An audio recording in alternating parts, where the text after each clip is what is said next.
नमस्कार सर्वांना, welcome to the channel. आजच्या व्हिडिओमध्ये आपण डिस्कस करणार आहोत की 2023 ते 2025 पर्यंत एमपीएससी राज्यसेवेच्या पेपरमध्ये आलेले प्रत्येक सब्जेक्टचे टॉपिक वाईज किती प्रश्न आले होते त्याच्याबद्दल. आता हे का डिस्कस करत आहोत कारण की ज्याही मुलांनी आधी एमपीएससी दिली असेल किंवा काही नवीन मुलं असेल त्यांना एक गोष्ट क्लिअर लक्षात राहायला पाहिजे की जे प्रिव्हियस इयर क्वेश्चन्स असतात ते बरेच इम्पॉर्टंट होऊन जातात फॉर अवर अपकमिंग एक्झाम. तर आता आपल्याला माहिती आहे मेमध्ये पेपर होणार आहे. सो आता आपण एकदा चांगल्याने ब्रीफ आयडिया घेऊन घेऊ प्रत्येक सब्जेक्टचं. ठीक आहे, तिथल्या प्रत्येक टॉपिकमधून किती किती प्रश्न आलेले आहेत ओव्हर द 2013 टू 2025 पूर्ण आपण डिस्कस करू. त्याचबरोबर बघा आता मला याची आयडिया कशातून मिळाली. मला आयडिया मिळाली ऑब्व्हियसली PYQ मधून. तर एक गोष्ट लक्षात घ्या, DKMPSCची एक PYQची बुकलेट असते. तर ज्यांना ही बुकलेट हवी असेल तर ते डायरेक्टली या बुकला ऑर्डर करू शकतात. मी लिंक सर्व डिस्क्रिप्शनमध्ये देते. त्याचबरोबर जर तुम्हाला एखादं सॅम्पल पण हवं असेल की ही बुक कशी आहे तर याचं सॅम्पल पण मी टेलिग्रामवर अपलोड केलेलं आहे. सर्वांची लिंक दिलेली आहे. त्याचबरोबर ही बुक जी आहे तुम्हाला मी होम डिलिव्हरी करून देतो. सो जर ऑर्डर करायचं असेल तर डेफिनेटली यू कॅन ऑर्डर. 2025चं लेटेस्ट जे आहे अपडेट त्याच्यामध्ये अटॅच केलेलं आहे. ठीक आहे, आणि ही बुक ऑब्व्हियसली टॉपिक वाईज आहे. प्रत्येक ऑप्शनचं अनालिसिस पण याच्यामध्ये तुम्हाला मिळून जाणार. त्याचबरोबर परत एक अनाउन्समेंट करायची होती, ती म्हणजे की लास्ट इयर जसं तुम्हाला सर्वांना माहिती आहे की आपली एक करंट अफेअर्सची बुकलेट होती जी आपली इयरली करंट अफेअर राहायचं. तर या बुकलेटमधून आपण अप्रॉक्स 10 क्वेश्चन जे आहे डायरेक्टली और इनडायरेक्टली याच्यामध्ये प्रिलिम्समध्ये आपल्याला बघायला मिळाले होते. So this year we also try to modify आणि परत अपडेटेड व्हर्जन आणलेलं आहे ज्याच्यामध्ये तुम्हाला पूर्ण एका वर्षाचे जे टाइम पिरियडमधलं करंट अफेअर आहे जे आपल्या प्रिलिम राज्यसेवेसाठी इम्पॉर्टंट आहे त्याची बुकलेट आलेली आहे. त्याची पण लिंक मी डिस्क्रिप्शनमध्ये देऊन देणार. If you want to consider then you can consider this booklet. त्याचबरोबर ह्या बुकलेटमध्ये जे अपडेटेड आहे दॅट इज जानेवारी 2026 आणि त्याच्यानंतर टिल एप्रिल 2026चे अपडेटेड जे व्हर्जन राहणार ती पण तुम्हाला प्रोव्हाइड करण्यात येणार तुमच्या ईमेलवर. सो ऑर्डर करायचं असेल सर्व बुकलेट्सची लिंक्स मी डिस्क्रिप्शनमध्ये देऊन देणार. तर आता आपण व्हिडिओची स्टार्टिंग करूया. तर आपण आता स्टार्ट करूया इकॉनॉमी या सब्जेक्टपासून. तर इकॉनॉमिक दॅट इज अर्थशास्त्र. आणि बघा प्रत्येक टॉपिक्सला मी इंग्लिश आणि मराठी दोन्ही लँग्वेजमध्ये आणलं आहे. सो दॅट दोन्ही जे मीडियमची मुलं आहेत मराठी मीडियम आणि इंग्लिश मीडियमवाल्या मुलांना दोघांनाही युजफुल राहणार ही PDF. ठीक आहे, आणि या PDFची लिंक डेफिनेटली जी आहे PDF जी आहे पूर्ण मी अपलोड करून घेणार आहे आपल्या टेलिग्राम ग्रुपवर. तर टेलिग्रामवरून तुम्ही डाउनलोड करू शकता.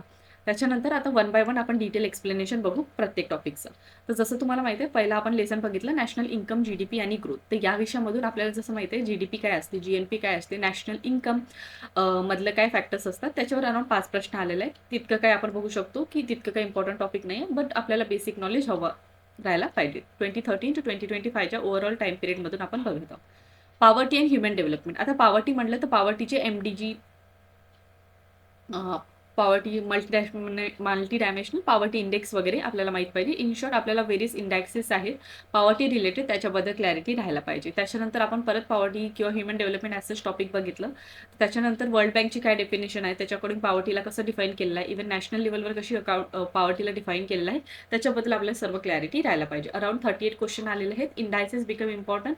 आणि इंडायसेस जेव्हा आपण डिस्कस करतो तर करंटमध्ये काय चालू आहे. ठीक आहे, करंट आपली रँकिंग काय आहे एखाद्या इंडेक्समध्ये. सपोज मेन इम्पॉर्टंट इंडेक्स आहे मल्टी डायमेन्शनल पॉवर्टी इंडेक्स, ज्याच्यावर वारंवार दर 1-2 वर्षानंतर नेहमी क्वेश्चन आपल्याला रिपीटेड दिसून येतो. तर तशा टाईपच्या इंडेक्सला प्रॉपरली फॉलो करा. इव्हन करंट अफेअर पण त्याचं चांगल्याने करून घ्या. ठीक आहे, अराउंड 38 क्वेश्चन आलेले आहेत या इतक्या अराउंड 13 इयरच्या टाइम पिरियडमध्ये. So it become important properly त्याला टॉपिकला करणं. इन्फ्लेशन. ठीक आहे, इन्फ्लेशनचे टाईप्स काय असतात, इन्फ्लेशन डिफ्लेशन हे जे कन्सेप्ट आहे त्याच्याबद्दल आपल्याला एंटायर क्लॅरिटी 6 क्वेश्चन अराउंड आपल्याला दिसून येतात. RBI आणि फिस्कल पॉलिसी आपल्याला करायचं आहे. ठीक आहे, RBI काय असते, बँक ऑफ बँक. ठीक आहे, बँकरची बँक असं म्हटलं जाते. RBI बद्दल आपल्याला बेसिक डिटेल RBIचं गव्हर्नर किंवा किती टाइम पिरियड नंतर फिस्कल मीटिंग म्हणा किंवा मॉनिटरी पॉलिसीचे मीटिंग म्हणा ते सर्व होतात, ते आपल्याला सर्व क्लॅरिटी राहायला पाहिजे. अराउंड 8 प्रश्न आपल्याला दिसून आले. टॅक्सेशनचे टाईप्स. आता आपल्याला माहिती आहे आपल्याकडे आता काय आलेलं आहे, GST आलेला आहे. तर GST बद्दल क्लॅरिटी राहायला पाहिजे. अराउंड 10 प्रश्न आपल्याला दिसून आलेले आहेत. आता आपल्याला माहिती आहे over a period of time दरवर्षी आता रिसेंटली हा जेव्हा व्हिडिओ अपलोड होणार तोपर्यंत आपलं बजेट वगैरेचं पण नोटिफिकेशन येऊन जाईल. इव्हन काही टाईममध्ये बजेट पण अनाऊन्स होऊन जाईल. जोपर्यंत व्हिडिओ होणार आय थिंक तोपर्यंत व्हिडिओमध्ये म्हणजे आपलं नॅशनल बजेट तर ऑब्व्हियसली डिक्लेअर होऊन जाईल. सो बजेटचे हायलाईट आणि स्कीम्स.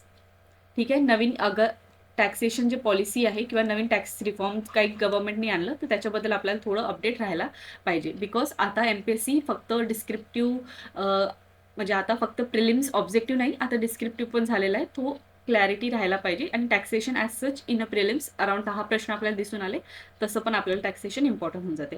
ॲग्रो इकॉनॉमी म्हणजे काय असते, ॲग्रिकल्चर प्लस इकॉनॉमी या 2 सेक्शनला कंबाईन. ठीक आहे, तर याच्यामध्ये आपण बघू शकतो की इंडस्ट्रीज रिलेटेड, ठीक आहे, अगर मिनरल्स आहेत तर मिनरल्स ॲज सच त्याच्यातून आपल्याला काय प्रॉफिट मिळत आहे, किंवा आपण एक्सपोर्ट इम्पोर्ट ॲग्री प्रोडक्ट्सचं, ठीक आहे, इंडिया कोणत्या प्रोडक्शनवर टॉप करत आहे किंवा महाराष्ट्रामध्ये काय टॉप आहे प्रायोरिटी, अशा टाईपचे जे प्रश्न आहेत आपल्याला थोडंफार ॲग्रो इकॉनॉमीमध्ये आपल्याला करावं लागतं. इंडस्ट्री अँड कॉपरेटिव्ह सेक्टर्समध्ये अराउंड 6 प्रश्न आलेले आहेत. इन्फ्रास्ट्रक्चर ॲज सच स्ट्रक्चर मध्ये बघितलं तर याच्यामध्ये आपलं ट्रॅफिक्स घेऊन घ्या, ट्रॅफिक रूल्स किंवा आपण म्हणू शकतो रोड, रेल्वे असे जे टॉपिक्स आहेत ते आपल्या इन्फ्रास्ट्रक्चरमध्ये आपण कन्सिडर करू. जास्त काही प्रश्न आलेले नाही आहे, पण सपोज आपल्याला काही बेसिक आयडिया राहायला पाहिजे, जसं की आपल्याला रेल्वे नेटवर्क जे आहे किंवा आपला समृद्धी महामार्ग आहे, ठीक आहे, त्याच्यावर आपल्याला जर पास्ट इयर क्वेश्चन पेपर आपण जर अनालाइज करणार तर आपल्याला थोडं रोड रिलेटेड पण काही क्वेश्चन दिसून येणार, पर्टिक्युलरली काही करंट रिलेटेड राहणार, इव्हन काही स्टॅटिक पार्टमध्ये पण आपल्याला थोडं फार तर करावं लागेल. त्याच्यानंतर येते आपला ट्रेड अँड BOP. ठीक आहे, ट्रेड आणि बॅलन्स ऑफ पेमेंटवर आपल्याला थोडंफार प्रश्न दिसून येतात. त्यांची कॅटेगरायझेशनची एक मॅप असते. ज्यांनी माझं मॅरेथॉन व्हिडिओ बघितला असेल त्यांना माहिती आहे की BOPचं मी कशा हिशोबाने एक जे फ्लो चार्ट असते त्याच्यामध्ये मी शिकवलेलं आहे. ते एकदा तुम्हाला बघवायचं असेल तर तुम्ही लिंक ऑब्व्हियसली डिस्क्रिप्शनमध्ये राहणार, ते एकदा बघून घ्या. LPG reform, that is liberalisation, privatisation and globalisation. ठीक आहे, या टॉपिकवर आपण जर बघितलं अराउंड 10 प्रश्न आलेले आहेत. समोर मागे ते चांगल्यानेच विचारतात. एक अप्रोच असतो त्यांचा विचारण्याचा, तो एकदा प्लीज PYQ मधून बघून घ्या. डेफिनेटली जे काही लिंक्स आहेत ते मी अटॅच करून घेणार. प्लीज एकदा बुक जे आहे ते क्रॉस चेक करून घ्या किंवा एकदा व्हिडिओ बघून घ्या. त्याच्याने तुम्हाला क्लॅरिटी मिळेल की कशा हिशोबाने प्रत्येक टॉपिकचे प्रश्न विचारले जातात. ठीक आहे, आणि एकदा PYQ बुकमध्ये तर तसं तुम्हाला मिळणारच. त्याचबरोबर जर यूट्यूबवर तुम्हाला चेक करायचं असेल तर यूट्यूबवर पण मी PYQचं अनालिसिस केलेलं आहे, त्याला पण तुम्ही चेक करू शकता. त्याच्यानंतर 5 year plan is important and SDG आणि MDG गोल. दर 1-2 वर्षामध्ये नेहमी आपल्याला MDG आणि SDG नेहमी दिसतो. SDG and MDG is a sustainable development goal and millennium development goal. Sustainable development goal 17 असतात, मिलेनियम डेव्हलपमेंट गोल 8 असतात. ठीक आहे, तर काही लोक याला इन्व्हॉल्वमेंटमध्ये पण कन्सिडर करतात, काही आपलं इकोचा पार्ट पण कन्सिडर करतात. ज्याला जिथं कन्सिडर करायचं आहे, आपण इकोमध्ये केलेलं आहे तर आपल्याला तिथं कव्हर करायचं आपण करू शकतो.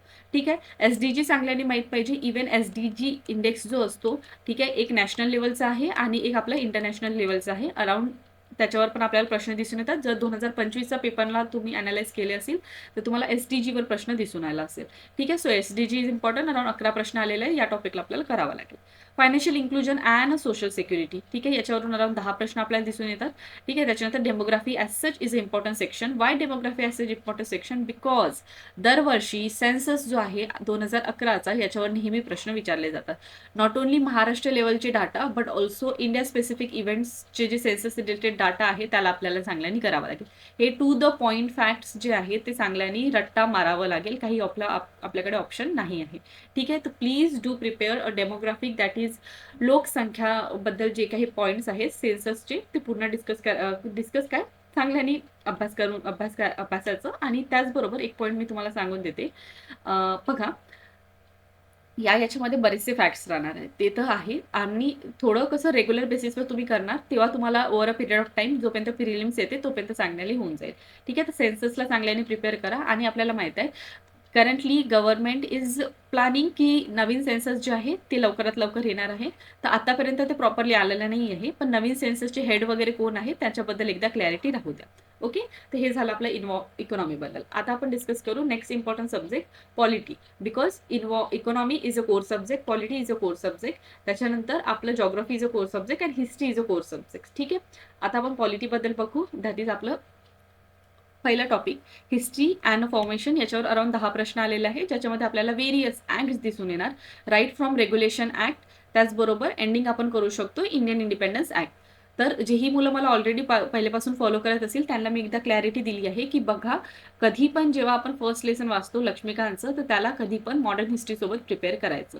ठीक आहे, because you will know the back story. आणि त्याच्यानंतर का बरं तो पर्टिक्युलर ऍक्ट आला तोपर्यंत तुम्हाला हे जे पर्टिक्युलर ऍक्ट आहे ते चांगल्याने क्लिअर होणार नाही. म्हणून कधी पण मॉडर्न हिस्ट्री वाचताना पर्टिक्युलर तो ऍक्ट करायचा. जर तुम्हाला माहित असेल 1857चा रिव्हॉल्ट झालेला आहे, त्याच्यानंतर जाऊन गव्हर्नमेंट ऑफ इंडियानी 1858चं ऍक्ट आणलं होतं. दॅट इज जेव्हा आपल्याला माहिती आहे की आपला जो क्राऊन रूल आहे, क्राऊन रूल आलेलं होतं ईस्ट इंडिया कंपनीच्या रूलपासून. ठीक आहे, हे इव्हेंट झालं होतं आफ्टर 1857 आणि त्याच्यामुळे क्राऊन रूल आल्यामुळे गव्हर्नमेंट ऑफ इंडिया ऍक्ट 1858ला बनवण्यात आलं होतं. ठीक आहे, ऑब्व्हियसली गव्हर्नमेंट राहणार तर काही ना काही ते नवीन प्रोव्हिजन आणणार. सो क्राऊन रूल आल्यामुळे ईस्ट इंडिया कंपनीचं रूल अबॉलिश झालं किंवा आपलं संपण्यात आलं आणि क्राऊन रूल आल्यामुळे गव्हर्नमेंट ऑफ इंडिया ऍक्ट 1858 आलं. हे मला बॅकग्राऊंड स्टोरी माहिती आहे म्हणून मी चांगल्याने रिलेट करू शकते की काय काय प्रोव्हिजन राहू शकतात. सो सिमिलरली तुम्हाला पण त्याच हिशोबाने जायचं आहे. लॉंग टाइम रिटेन्शनसाठी लिंकेजेस करून चालणं इम्पॉर्टंट होऊन जाते. So do prepare history and the formation of the constitution, किंवा एक जो फर्स्ट लेसन दिसतो आपल्याला लक्ष्मीकांत या पुस्तकचा विथ अ मॉडर्न हिस्ट्री. ठीक आहे, तर हा तुम्हाला झालं मॉडर्न हिस्ट्री आणि जे काय मी तुम्हाला सांगितलं फर्स्ट ऍक्टवाला. याच्यावर अराउंड 10 प्रश्न आलेले आहेत. इम्पॉर्टंट होऊन जाते, इझी आहे जर तुम्ही हिस्ट्री सोबत कंबाईन करून वाचणार तर. ठीक आहे, त्याच्यानंतर आपल्याला फीचर्स 10 प्रश्न आपल्याला दिसून येतात. Preamble, schedules, parts of a citizen, parts and citizenship. ठीक आहे, याच्यावर आपल्याला अराउंड 15 प्रश्न दिसले. इझी आहे, याच्यामध्ये काही एक्सप्लेन करण्याचं असं काही बनत नाही. ठीक आहे, त्याची नंतर फंडामेंटल राईट. प्रत्येक जे फंडामेंटल राईट्स आहेत त्याच्याबद्दल एकदम क्लिअरिटी राहायला पाहिजे. लक्ष्मीकांत ही पुस्तक सिंगल रेफर केली तरी तुमचं इनफ राहणार आहे ॲज सच क्वालिटीसाठी. डीपीएसपी आणि फंडामेंटल ड्युटीजवर अराउंड 11 प्रश्न आलेले आहेत. जेव्हा तुम्ही हे काही वाचत आहे ना तर लक्षात घ्या, एमपीएससी जे पेपर विचारतो ना त्याच्यामध्ये त्यांनी आर्टिकल्सवर फोकस करतात. ठीक आहे, यूपीएससी वाल्यामध्ये आपल्याला मेजरली अनालिटिकल प्रश्न दिसून येतात, पण MPSC focus on articles. So please do prepare the articles in a proper way. ठीक आहे, इम्पॉर्टंट आर्टिकल्स ॲटलीस्ट तुम्हाला लक्षात राहायला पाहिजे. कॉन्स्टिट्यूशनल अमेंडमेंट आणि बेसिक स्ट्रक्चर 14 प्रश्न इम्पॉर्टंट आहे. केशवानंद भारती केस कधी झालेलं होतं, त्यांचं टाइम डेट काय होती ते पण एक्झॅक्ट विचारली होती, त्याच्यामुळे आपल्याला माहित पाहिजे. त्याच्यानंतर इंटरस्टेट आणि सेंटर स्टेटवर अराउंड 10 प्रश्न आपल्याला दिसून आले. Emergency provision as such not important. ठीक आहे, पण आपल्याला इतकी ते क्लॅरिटी राहायला पाहिजे की 3 टाइप्स ऑफ इमर्जन्सी आहे आणि कोणत्या कोणत्या सिच्युएशनमध्ये ती लावली जातात. व्हाईस प्रेसिडेंट अराउंड 11 प्रश्न आलेले आहेत. त्याच्यानंतर PM and council of minister around 2 प्रश्न दिसून आले. पार्लमेंट अँड पार्लमेंटची committee around 28 question. As such parliament lesson हा या टॉपिकमध्ये जेव्हा तुम्ही जाणार डेप्थमध्ये तुम्हाला नोटीस होणार अराउंड 35-40 पेजेसचा हा पूर्ण लेसन येतो. थोडासा टाइम कन्झ्युमिंग आहे जर तुम्ही फर्स्ट टाइम रीड करत असणार तर, बट इझी आहे. थोडं जे आहे टाइम टू टाइम रिवाईज करत चला तर पार्लमेंट लेसन चांगल्याने प्रिपेअर होऊन जाईल. त्याच्यामध्ये बजेट कसं बनलं आहे किंवा मनी बिल काय आहे, फायनान्स बिल काय आहे याच्याबद्दल क्लॅरिटी पाहिजे. इवन त्याचमध्ये त्यांच्या आर्टिकल्सवर पण आपल्याला क्लिअरिटी राहायला पाहिजे. सुप्रीम कोर्टचं बघितलं तर अराउंड 3 प्रश्न आलेले आहेत. गव्हर्नरवर 6 प्रश्न, सीएम आणि स्टेट लेजिस्लेचरवर अराउंड 8 प्रश्न. ठीक आहे, मग high court subordinate court around 8 questions. Panchayati Raj as such important 18 question. आता जेव्हा तुम्ही पंचायती राज वाचत आहे तर त्याच्यामध्ये लक्षात घ्या, पंचायती राज ॲज सच लेसन जो आहे तो आपल्याला थोडा डेप्थमध्ये करावा लागते because we are preparing for the state services. तर त्याच्यामुळे आपल्याला थोडं डेप्थमध्ये करायचं आहे. तर काही डिटेलिंग जे असते पंचायती राजबद्दल तो थोडी एक्स्ट्रा लक्ष्मीकांतच्या बियॉन्ड जाऊन तुम्हाला प्रिपेअर करावी लागेल. ठीक आहे, हा एक पॉईंट लक्षात घ्या. त्याच्यानंतर कॉन्स्टिट्यूशनल आणि नॉन कॉन्स्टिट्यूशनल बॉडीजवर अराउंड 16 आणि 18 प्रश्न over the period of time 2013 ते 2025 पर्यंत आलेले आपल्याला दिसून येतात. ठीक आहे, तर हे झालं आपलं पॉलिटीचं. ठीक आहे, याच्यामध्ये आपल्याला माहितीच आहे कॉन्स्टिट्यूशन आणि नॉन कॉन्स्टिट्यूशनल बॉडीज कोणते आहेत. आणि याच्यामध्ये पण बघा, कॉन्स्टिट्यूशन आणि नॉन कॉन्स्टिट्यूशनल बॉडी डिस्कस करताना you will notice election commission of India यांच्यावर मेजॉरिटी क्वेश्चन विचारले जातात. ठीक आहे, तर काही एरियाजवरच एमपीएससी फोकस करतो, तर ते प्लीज एकदा पीवायक्यू मधून चांगल्याने, तसं मी तुम्हाला सांगतच आहे, पण काही जे एक्स्ट्रा पॉईंट आहे तर प्लीज जे काही तुम्ही पीवायक्यू बुक रेफर करत असणार त्याच्यामध्ये टॉपिक वाईज असलं तर ते तुम्हाला जास्त फ्रुटफुल ठरेल.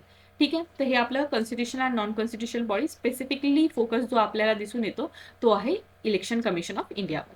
ठीक आहे, त्याच्यानंतर आपण बायोलॉजी ह्या विषयाकडे जाऊ, that is science. Science as such जो बघितलं तर सायन्समध्ये 3 भाग येतात. एक येतो आपला बायोलॉजी, एक येतो आपला केमिस्ट्री, एक येतो आपला फिजिक्स. आता याच्यामधून पण यू विल नोटीस की biology is a priority area. त्याच्यानंतर आहे आपलं सेकंड नंबरवर येतो आपलं chemistry, this is a first number, this is a second number, आणि थर्डवर येतो आपला फिजिक्स. दॅट इज तुम्हाला अभ्यास करताना पण बायोलॉजीला थोडं जास्त प्रायोरिटी द्यायचं, नंतर केमिस्ट्रीला आणि नंतर फिजिक्सला. तर आता बायोलॉजी या विषयामध्ये बघितलं तर सर्वात आधी ज्याच्यावर प्रश्न विचारले जातात ते आहे डिसीजेस सेक्टर. ठीक आहे, एक मॅरेथॉन पण मी अपलोड केलेली होती बायोलॉजीची, जर तुम्हाला क्रॉस चेक करायची असेल किंवा तुम्हाला थोडे नोट्स बघायचे असेल तर तुम्ही डेफिनेटली चेक करू शकता.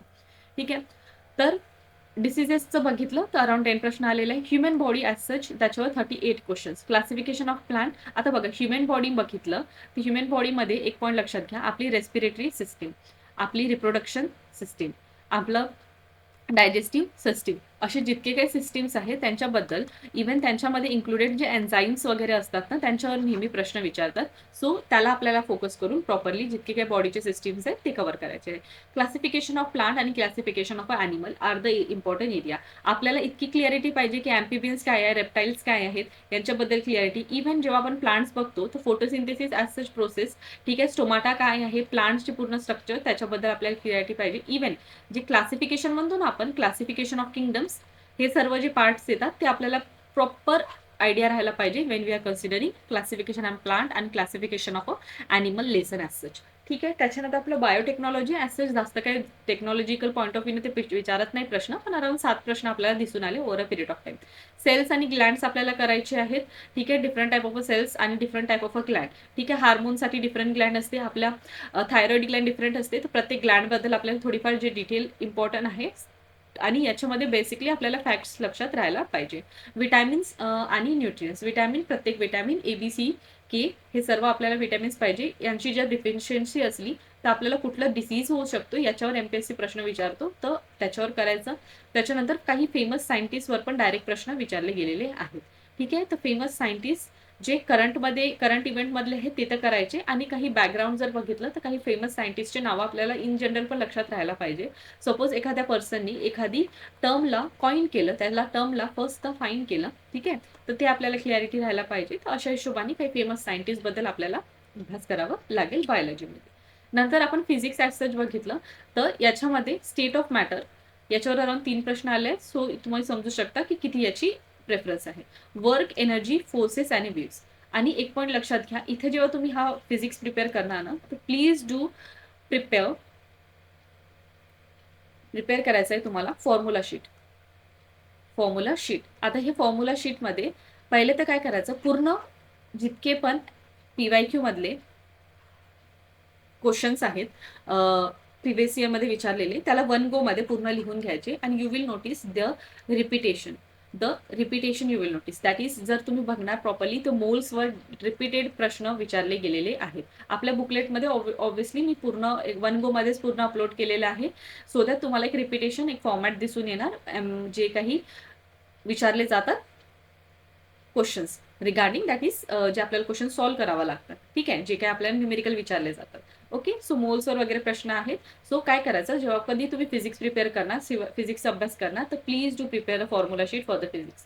त्याच्यानंतर फोर्सेस अँड टाईप ऑफ ग्रॅव्हिटीवर अराउंड 8 प्रश्न. Gravitational force 5 question. Sound, light around 12 question. लाईटमध्ये पण जे काही स्पेक्ट्रम्स वगैरे असतात त्याच्याबद्दल थोडं क्लॅरिटी राहायला पाहिजे. ठीक आहे. इलेक्ट्रोमॅग्नेटिक स्पेक्ट्रम वगैरे काय असते, एक्स-रे, वाय रेज, ठीक आहे, gamma rays, obviously the clarity must be there. त्याच्यानंतर करंटमध्ये अराउंड 24 क्वेश्चन. आणि मी ते तुम्हाला सांगते की न्यूमेरिकल चांगल्याने करायचे. आणि मॅग्नेटिझम ॲज सच अराउंड 1 प्रश्न आलेला आहे over a period of time. ठीक आहे. आता केमिस्ट्री बघितलं तर ॲसिड अँड बेसवर आपल्याला क्लॅरिटी राहायला पाहिजे. pH लेवल काय असते हे सर्व आपल्याला माहित पाहिजे. हे तर बेसिक आहे. तसं acid and base in detail you need to prepare. Even certain असं पण तुम्ही नोटीस करणार की काही फ्रुट्स आहेत, ठीक आहे, त्याच्यातून आपल्याला कुठलं त्याच्यामध्ये आपण म्हणतो ना सिट्रिक ॲसिड असते, त्याच्यातून आपल्याला विटॅमिन C मिळतो. तर अशी एक clarity linking the chemistry with the biology आपल्याला थोडं क्लॅरिटी राहायला पाहिजे. ठीक आहे. सो अराउंड 14 मेटल आणि नॉन मेटलवर अराउंड 11 प्रश्न आलेले आहे. ॲटम्स आणि मॉलिक्युल्स, ठीक आहे, प्रोटॉन्स काय आहे, न्यूट्रॉन्स काय आहे, इलेक्ट्रॉन्स काय आहे, व्हॅलेन्सी काय असते, याच्याबद्दल क्लॅरिटी अराउंड 22 प्रश्न आलेला आहे. So it is a important area जो आपल्याला फोकस करायचा आहे. काही केमिकल रिॲक्शनवर पण प्रश्न विचारून घेतात. अराउंड 21 प्रश्न आपल्याला दिसून आले. कार्बन अँड कार्बन कंपाऊंड करायचं 11 questions. Elements and various compound. ठीक आहे. एलिमेंट्स जर आपण बघितलं तर कार्बनपेक्षाही बाकी पण एलिमेंट्स आहेत, तर त्यांच्यावर अराउंड 7 प्रश्न आलेले आहे. आणि रेडिओ ॲक्टिव्हिटी ॲसेस बघितलं तर अराउंड 7 क्वेश्चन्स आपल्याला दिसून येतात. ठीक आहे. हे झालं आपलं केमिस्ट्रीबद्दल. Now coming toward the ancient आणि मिडिवल हिस्ट्री, आणि then we can discuss about modern history. So ancient आणि मिडिवल हिस्ट्रीचं बघितलं. मॅरेथॉन ऑलरेडी मी अँशियन आणि मिडिवलची अपलोड केलेली आहे. जर चेक करायची असेल लिंक डिस्क्रिप्शनमध्ये मी देऊन देणार. ठीक आहे. तर बघा, pre historic time period around 4 प्रश्न. इंडस व्हॅली सिव्हिलायझेशन अराउंड 3 प्रश्न. त्याच्यानंतर वेदिक आणि लेटर वेदिक पिरियडचं अराउंड 10 प्रश्न. सो याच्यातून तुम्हाला समजलं या टाइम पिरियडमध्ये आपल्याला इम्पॉर्टंट होऊन जाते. त्याच्यानंतर जो मेजर एरिया फोकस आहे यांचा तो आहे मौर्या आणि पोस्ट मौर्या. तर तुम्हाला काय करायचं याच्यामध्ये बघा, महाजन पदास जे आहे, महाजन पदास, जे 16 महाजनपदाचं आहे, पहिले तर त्यांचे कॅपिटल्स वगैरे चांगल्याने करायचे. इव्हन त्यांचे लोकेशन, एक्झिस्टिंग लोकेशन आणि इनिशियल लोकेशन म्हणजे जे काही आहे थोडंफार ऑब्व्हियसली सेमच लोकेशन राहणार आहे, पण एक्झिस्टिंग त्या टाइमला कुठली स्टेट होती आणि आता करंटमध्ये कुठली लोकेशन आहे, म्हणजे कुठली स्टेट्स आहे तिथे त्या पर्टिक्युलर लोकेशनमध्ये, ती क्लॅरिटी राहायला पाहिजे. म्हणून महाजनपदा चांगलं करायचं. जेव्हा तुम्ही महाजनपदा करणार तिथला जो मेजर महाजनपदा आपण जो करतो तो येते मगध. आता मगध मधला एक जो मेजर आपल्याला डिस्कस करायचा आहे, हरियंका डायनेस्टी नंतर, शिशुनाग डायनेस्टी नंतर, नंदा डायनेस्टी नंतर, तो येतो आपला मौर्य. आणि मग आपलं मौर्य डिस्कस करायचं. मौर्य नंतर पोस्ट मौर्य पण इम्पॉर्टंट येऊन जातो. ठीक आहे, ते आपण थोडं 4-5 किंग्स येतात त्यांच्याबद्दल आपण क्लॅरिटी घ्यायची. ठीक आहे, आणि जेव्हा कधी पण तुम्ही अँशियंट आणि मिडिवल हिस्ट्री प्रिपेअर करणार तर नोटीस कराल की अँशियंट आणि मिडिवल हिस्ट्रीची प्रायोरिटी जी आहे ते मॉडर्न हिस्ट्रीपेक्षा थोडी कमी आहे. So when you are prioritising तर please do prioritise modern history over ancient and medieval history. पण एक गोष्ट लक्षात घ्या, यांच्यावर जे काही प्रश्न विचारले जातात, जे काही क्वेश्चन विचारले जातात, ते बरेच क्वेश्चन खूप जास्त इझी असतात. सो इझी क्वेश्चनला आपण डील करू शकतो even with a basic knowledge of ancient and medieval history. So don't skip this subject, but try to prioritise modern history over ancient आणि मिडिवल हिस्ट्री. जर तुम्ही नवीन असणार तर आता तुमच्याकडे वेळ आहे, अराउंड 1 महिन्यात तुम्ही प्रॉपरली कव्हर घेऊ, ऑब्व्हियसली कव्हर करू शकता. That's why do prepare ancient and medieval history but prioritise the modern history. पण याला स्किप करायचं नाही. ठीक आहे, थोडं प्रायोरिटी सेट प्रॉपरली करायचं, पण कशालाही स्किप करता चालणार नाही. 117 पेक्षाही जास्त कट ऑफ यावर्षी लागण्याची पॉसिबिलिटी आहे according to our analysis. But still तेच आहे, एक क्लिअरिटी तर आहे तुम्हाला की आपल्याला कुठलाही सब्जेक्ट सोडून चालणार नाही. ठीक आहे, सेकंड आहे आपलं गुप्ता आणि पोस्ट गुप्तामध्ये अराउंड 7 प्रश्न आपल्याला दिसून आले.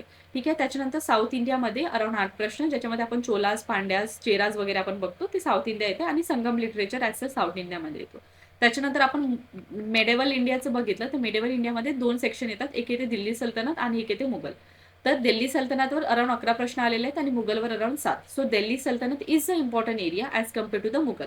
ठीक आहे, तर दिल्ली सल्तनतमध्ये जितके पण डायनेस्टी झाली होती, ठीक आहे, सर्वांना माहिती आहे, स्लेव डायनेस्टी, कुतुबुद्दीन ऐबक, ठीक आहे, त्याच्यानंतर आपली खिलजी डायनेस्टी आहे, तुगलक डायनेस्टी, लोधी डायनेस्टी, जितकी काही डायनेस्टीज आहे सतलज दिल्ली सल्तनतची, ती चांगल्याने करायची, त्यांची पर्टिक्युलर किंगबद्दल पण आयडिया घ्यायची. त्याच्यानंतर एक पॉईंट लक्षात घ्या, जेव्हा पण तुम्ही अँशियंट आणि मिडिवल हिस्ट्री करणार त्याच्यामध्ये एक इम्पॉर्टंट आहे, ते आहे बुक्स आणि त्यांचे ऑथर. पर्टिक्युलरली एखादा बुकचे ऑथर एखादा किंग असणार तर त्यांच्यावर प्रायोरिटी दिली जाते. जसं की तुम्ही लास्ट इयर बघू शकता, हर्षवर्धन, ठीक आहे, हर्षवर्धन यांनी कुठली कुठली बुक लिहिली होती त्यांच्यावर प्रश्न आलेला होता. जर तुम्ही प्रॉपरली प्रिव्हियस इयर अनालाइज करणार तर हा प्रश्न रिपीट झालेला होता. ठीक आहे, हा अराउंड 2014 या 15च्या टाइम पिरियडमध्ये आलेला होता आणि 2025ला परत आपल्याला रिपीटेड दिसला. So please do prepare the PYQ well in detail. आणि जमेल तर I will just attach a sample video, ज्याच्यामध्ये तुम्हाला मिळून जाणार की कशा हिशोबाने आपण PYQ बुकलेटमध्ये कव्हर केलेले आहे. Okay, just after the ancient हिस्ट्रीचं section I will upload the बुकलेटचं सॅम्पल आणि त्याच्यानंतर आपण मॉडर्न हिस्ट्री बघू. ओके, तर आपण एकदा डेमो बघून घेऊ, आता त्याच्यानंतर आपण मग आपलं मॉडर्न हिस्ट्रीचं डिस्कस करू. ठीक आहे, आता डेमो बघितल्यानंतर आता आपण डिस्कस करू मॉडर्न हिस्ट्रीचं सेक्शन. जसं मी तुम्हाला सांगितलं, एक गोष्ट की बुक्स आणि ऑथर चांगल्याने करायचं. ठीक आहे, त्याच्यानंतर किंग ऑब्व्हियसली कुठल्या टाइम पिरियडमध्ये आहे थोडंफार त्याची आयडिया वगैरे राहायला पाहिजे. आणि त्याचबरोबर मौर्यन एम्पायर आणि सल्तनत प्रॉपरली प्रिपेअर करा. नेक्स्ट मॉडर्न हिस्ट्री बघितलं तर मॉडर्न हिस्ट्रीला आपण डिफरंट पार्टमध्ये डिवाइड केलेलं आहे. जसं की 1857च्या पहिलेचा टाइम पिरियड आणि 1857चे रिव्हॉल्ट, अराउंड 11 प्रश्न आलेले आहेत. आता जेव्हा तुम्ही रिव्हॉल्ट वगैरे करत आहे एक गोष्ट लक्षात ठेवा, एखाद्या प्लेसेसमधून कोणता पर्सननी रिव्हॉल्ट केलं होतं 1857चं त्याच्यावर प्रश्न आलाय. जसं की तुम्हाला माहिती आहे कानपूरमधून कोण इन्व्हॉल्व पर्सनॅलिटी होते 1857मध्ये, ठीक आहे, ते आपल्याला प्रश्न विचारलं होतं. तसंच बाकी पण प्रश्न तुम्हाला दिसून येणार. नंतर येतं आपलं मॉडरेट फेज आणि प्री गांधीयन एज. ठीक आहे, तर मॉडरेट फेजमधून अराउंड 7 प्रश्न आलेले आहेत आणि प्री गांधीयन एजमधून अराउंड 12 प्रश्न. गांधीयन एरा आपल्याला ॲज पूर्ण करावा लागतो, 22 प्रश्न आपल्याला तिथून दिसून आले. त्याच्यानंतर गांधीयन एरामध्ये आपला चंपारण सत्याग्रह असो किंवा बाकी पूर्ण non cooperation movement, civil disobedient movement, हे सर्व मुवमेंटबद्दल क्लॅरिटी राहायला पाहिजे आणि इन्व्हॉल्व पर्सनॅलिटीबद्दल पण अभ्यास करावा लागेल. ठीक आहे, त्याच्यानंतर 1939चं जो टाइम पिरियड आहे टिल पार्टेशन, ठीक आहे, 14 प्रश्न आपल्याला दिसून येतात. आता तुम्हाला हे तर एक सेक्शन झालं. त्याच्यानंतर रेस्ट ऑफ द मॉडर्न हिस्ट्रीमध्ये जर आपण बघितलं तर सर्वात आधी famous British personality that is जे व्हॉइसरॉय होते किंवा गव्हर्नर जनरल आपण म्हणतो, त्यांच्यावर अराउंड 3 प्रश्न आलेले आहेत, पण यांच्यावर प्रश्न विचारले जातात. हे इम्पॉर्टंट आहे. टाइम टू टाइम इझी प्रश्न एखादा विचारून घेतात यांच्यामधून, जास्त टफ जात नाही. म्हणून वाचताना कधी पण लक्षात घ्यायचं की कुठला व्हॉइसरॉय या गव्हर्नर जनरलचा टाइम पिरियड आहे. ओके. त्याच्यानंतर economic impact of British rule around 3 प्रश्न आपल्याला दिसून येणार. त्याच्यानंतर बघा, जो मेजर फोकस केला जातो मॉडर्न हिस्ट्रीमध्ये दॅट इज आधुनिक भारताच्या इतिहासमध्ये, ते आहे व्हेरियस मुवमेंट आणि आहे second social reformer. So various movement that is peasant reform, land labour, tribal reform, civil uprising, हे सर्व अराउंड 40 प्रश्न आलेले आहेत. तर याच्यामध्ये पण एखाद्या पर्सन इन्व्हॉल्ड, ठीक आहे, आणि ते कोणता रिव्हॉल्ट होता या कोणतं मुवमेंट होतं ते आपल्याला माहित पाहिजे. ठीक आहे. तर त्याच्यामध्ये तुम्ही नोटीस करा मॅच द पेअरवर प्रश्न विचारले जातात. ठीक आहे, मॅच द पेअरच्या फॉर्मॅटमध्ये. त्याच्यानंतर द नेक्स्ट इम्पॉर्टंट सेक्शन तो आहे social reformer in Maharashtra. Around 66 question 2013 ते 2025च्या टाइम पिरियडमध्ये आलेले आहेत. तर महाराष्ट्राचे जितके काही सोशल रिफॉर्मर आहेत त्यांना सेपरेटली नोट्स बनवून प्रिपेअर चांगल्याने करा. Okay. Now coming toward the next one that is geography आणि ॲग्रिकल्चर सेक्शन. तर जॉग्राफी आणि ॲग्रिकल्चर जर सेक्शन बघितला तर जॉग्राफी पहिले तर हा कोर सब्जेक्ट आहे. ठीक आहे. तर याच्यामध्ये एक गोष्ट लक्षात घ्यायचं, ॲज सच मॅपिंग इथे यांनी 6 प्रश्न दिलेले आहे. बिकॉज म्हणजे बघा इथे मी मेन्शन केलं आहे around 6 because I have added the mapping question in other sections. ठीक आहे. दुसऱ्या सेक्शनमध्ये जसं की ड्रेनेज पॅटर्नवर मॅपिंग ॲज सच सेपरेट घ्या किंवा ड्रेनेज पॅटर्नमध्ये ॲड करा. दोन्हीही कंबाईन होऊन आपण कन्सिडर करू शकतो. ठीक आहे. तर सर्वात इम्पॉर्टंट जो जॉग्राफीमधला पार्ट आहे तो आहे आपला मॅपिंग. मॅपिंगमधलं पण आपलं ड्रेनेज पॅटर्न. ठीक आहे. मॅपिंग ॲज सच जर बाकी सेक्शन घेतलं एक्सेप्ट ड्रेनेज पॅटर्न तर अराउंड 6 प्रश्न आलाय, पण ड्रेनेज पॅटर्न ॲज सच बघितलं तर 32 क्वेश्चन्स दिसून येतात. त्याच्यानंतर आपण स्टार्टिंग जर केली origin of earth around 12 questions, earth solar system. ठीक आहे. प्रत्येक प्लॅनेट्सबद्दल आपल्याला क्लॅरिटी राहायला पाहिजे. ठीक आहे. त्याच्यानंतर लॅटिट्यूड आणि longitude, Indian meridian time, international deadline. ठीक आहे. त्याच्यानंतर याला कॅल्क्युलेट कसं केलं जाते, कॅल्क्युलेशनचा एक फॉर्म्युला आहे. प्लीज तो फॉर्म्युला चांगल्याने प्रिपेअर करून घ्या. इंटरनॅशनल डेड लाईन आणि ग्रीनविच लाईन हे सर्व तुम्हाला माहित असेल तर प्लीज एकदा फॉर्म्युला चांगल्याने करा. त्याच्याने तुमचा एक प्रश्न जर आला तर डेफिनेटली सॉल्व्ह होऊन जाणार. त्याच्यानंतर interior of the earth mantle काय आहे, कोर काय आहे, लिक्विड फॉर्ममध्ये काय असते, सॉलिड फॉर्ममध्ये काय असते, पी वेव्स काय आहे, एस वेव्स काय आहे ते करायचं. टेक्टॉनिक आणि प्लेट टेक्टॉनिक आणि कॉन्टिनेंटल ड्रिफ्ट मधला 3 कोणी थेरी दिली. बघा जॉग्राफीमध्ये जर हा याच्यावर प्रश्न विचारला गेला आहे तर मेजरली एखादा फिनॉमिना कोणत्या पर्सननी दिलेला आहे ते आपल्याला माहिती राहायला पाहिजे. त्याच्यानंतर वेरियस जॉग्राफिकल फिनॉमिना आणि लँडफॉर्म जर बघितलं या टॉपिकमधून अराउंड 9 आणि 7 प्रश्न दिसून आलेले आहेत. ठीक आहे. त्याच्यानंतर रॉक्स आणि रॉक्स टाईप आपल्याला माहित पाहिजे. इन जनरल आपल्याला जर बघितलं तर काही इंडियन रॉक सिस्टीम्स डिफरंट आहेत आणि ॲज सच त्याच्याबद्दल आपल्याला क्लिअरिटी राहायला पाहिजे. जसं की कडप्पा रॉक सिस्टीम काय आहे याच्याबद्दल माहीत पाहिजे. ठीक आहे. आर्कियन रॉक सिस्टीम काय आहे आणि ते not only in Indian location but also Maharashtra specific त्यांचे जे लोकेशन आहे त्याच्याबद्दल पण क्लॅरिटी राहायला पाहिजे. मॅपिंग आणि ड्रेनेजचं मी ऑलरेडी स्टार्टिंगलाच क्लिअर केलं. ह्युमन जॉग्राफी, पॉप्युलेशन आणि सेटलमेंटवर प्रश्न विचारले जातात. जसं की स्कॅटर सेटलमेंट काय असते, डिस्पर्स सेटलमेंट काय असते यांच्यावर प्रश्न असतात. इझी असतात समजण्यासाठी, तर प्लीज याला चांगल्याने प्रिपेअर करायचं. त्याच्यानंतर टाईप्स ऑफ फॉरेस्ट जर बघितलं अराउंड 6 प्रश्न आलेले आहेत. एअर प्रेशर आणि विंड दॅट इज क्लायमेटॉलॉजीचं आपण काही सेक्शन सेट केलं तर अराउंड 19 आणि 5 प्रश्न आलेले आहेत. बघा थोडे कन्सेप्च्युअल प्रश्न एमपीएससी पण विचारून घेतो. कुठल्या सेक्शनमधून तो आहे आपला क्लायमेटॉलॉजी म्हणून. ठीक आहे. तर मान्सून, साऊथ वेस्ट मान्सून, ठीक आहे, किंवा साऊथ वेस्ट मान्सून झालं. त्याच्यानंतर आपलं एल्निनो काय आहे, लानिनो काय आहे, प्रेशर बेल्ट काय असतात हे सर्व आपल्याला माहित पाहिजे. ट्रॉपिकल झोन काय आहे, इक्वेटर काय आहे याची बद्दल क्लॅरिटी राहायला पाहिजे. ठीक आहे. कोरिओलिस फोर्स वगैरे हे आपल्याला सर्व क्लायमेटॉलॉजीमध्ये करावं लागते. अराउंड 19 आणि 5 प्रश्न तर आपण सपोज कन्सिडर करू शकतो 25 प्रश्न क्लायमेटॉलॉजी ॲज सच सेक्शनमधून आलेले आहे. ओशिनोग्राफी अराउंड 6 प्रश्न. कॉन्टिनेंटल ड्रिफ्ट काय आहे किंवा कॉन्टिनेंटल रिलीफ काय आहे, त्याच्यानंतर आपलं गायोड्स काय असते हे सर्व क्लॅरिटी राहायला पाहिजे ओशियनबद्दल. त्याच्यानंतर UN क्लॉज ऑफ सी. ठीक आहे. UN क्लॉज ऑफ सी बद्दल पण आपल्याला क्लॅरिटी राहायला पाहिजे. त्याच्यानंतर तिथे पण 12 नॉटिकल माइल पर्यंत काय असते, टेरिटोरियल रिजन किती आहे, ठीक आहे, हे आपण बघून घ्यायचं ओशनॉलॉजीमध्ये. ॲग्रिकल्चरमध्ये आपण जर बघितलं तर एखादा क्रॉप कुठे कल्टिवेट झाला, त्याची लोकेशन काय आहे, त्याच्यावर पण प्रश्न विचारतात. अराउंड 20 क्वेश्चन्स दिसून आले. मिनरल रिसोर्सेस, तेच एखादं मिनरल आणि त्यांची लोकेशन मॅप थ्रू ड्रॉ करून घ्यायचं. वन टाइम मेथड आहे, पण ते तुम्हाला लॉंग टाइमपर्यंत युजफुल ठरेल. ठीक आहे, तर हे झालं आपलं मिनरल. नंतर हे आपलं इन्व्हायरमेंट लेसन. आता इन्व्हायरमेंट लेसनवर जास्त तर पहिले तर प्रश्न विचारले जात नाही. ठीक आहे, पण जे काही प्रश्न विचारले जातात ते बरेचसे इझी क्वेश्चन्स असतात. तर सर्वात आधी पहिले तर बेसिक करायचं आहे इन्व्हायरमेंटचं. तर बेसिकमध्ये आपलं इकोसिस्टम येणार आणि basic concept of ecology. Around 7 प्रश्न आणि 8 प्रश्न आपल्याला दिसून आले. त्याच्यानंतर इन्व्हायरमेंटचे व्हेरियस ऑर्गनायझेशन असतात, त्यांच्याबद्दल अराउंड 3 प्रश्न आपल्याला दिसून आले. त्याच्यामध्ये पण तुम्ही लक्षात घ्या, करंटमध्ये काही इम्पॉर्टंट ऑर्गनायझेशन आले इन्व्हायरमेंटचे, ते चांगल्याने करायचे. बायोडायव्हर्सिटी अँड कन्झर्वेशन अराउंड 30वर क्वेश्चन. त्याच्यामध्ये पण आपल्याला wild life sanctuary, wild life sanctuary, tiger reserve, ठीक आहे, नॅशनल पार्क किंवा रामसर साईट्स यांच्याबद्दल क्लॅरिटी पाहिजे. इव्हन काय करते एमपीएससी, एखादं स्टेट आणि त्यांच्या इथल्यामधले टायगर रिझर्व कुठं आहे किंवा वाईल्ड लाईफ सेंच्युरी कुठं आहे ते मॅच द पेअरमध्ये विचारून घेते. तर आपण ते चांगल्याने करायचं. क्लायमेट चेंजवर अराउंड 27 क्वेश्चन दिसून आले आणि pollution as such the important topic, ज्याच्यावर अराउंड 42 क्वेश्चन. एखादी पोल्युटंट गॅसमुळे काय प्रॉब्लेम झाले आहेत किंवा एखादी पोल्युटंट आहे त्याच्यामुळे कोणती ट्रिटी वगैरे साईन झालेली आहे का, त्याच्यावर प्रश्न विचारतात. जसं की मर्क्युरी म्हटलं तर आपल्याला मिनामाटा लक्षात यायला पाहिजे. तसं आपल्याला बाकी काही पोल्युटंट म्हटलं तर त्याच्या रिलेटेड काही स्टेप्स आहे आणि त्या पोल्युटंटमुळे काय काय इश्यूज होत आहे ते आपण चांगल्याने करायचे. ठीक आहे, अशा हिशोबाने आपण पूर्ण जितके काही सब्जेक्ट्स आहेत त्याच्याबद्दल पूर्ण क्लॅरिटी घेऊन घेतलेली आहे. जर व्हिडिओ आवडला असेल तर definitely do subscribe the channel, आणि जर काही डाऊट्स आले असेल तर तुम्ही मला विचारू शकता. आणि that's it. Thank you. See you soon in the next one.